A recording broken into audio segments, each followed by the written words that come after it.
Togo Info, le Togo à votre portée.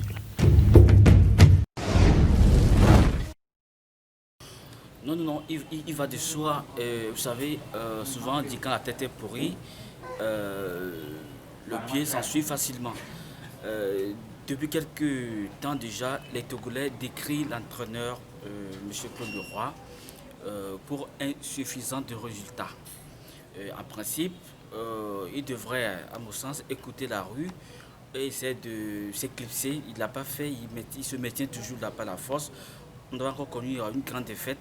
Et quand vous lisez un peu les journaux, les colibris, les insultes partout, je pense que cela doit faire réfléchir l'entraîneur qui doit normalement, quand ça ne va pas, on démissionne, prendre ses distances pour passer la même avec d'autres personnes. Oui, parfois, vous savez, on a vu Stéphane Keshi, quand il était là, on a vu les exploits. Vous savez, l'entraîneur, vous savez, c'est lui qui est la pièce maîtresse en réalité. Parce que s'il entraîne bien son équipe, l'équipe ira gagner. Une équipe peut-être mal entraînée donnera un mauvais résultat. Donc l'entraîneur est comptable en réalité des défaites successives de notre équipe.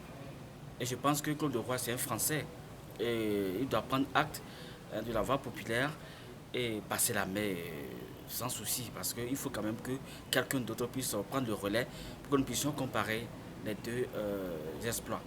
Une équipe qui est allée une fois déjà au mondial n'est pas assez nulle pour qu'on puisse dire. Je pense que c'est une question d'impulsion de coach. Si l'entraîneur était quand même, je sais pas, est très excellent, je pense qu'il sera capable de remonter un peu le niveau de notre équipe. L'équipe n'avance pas.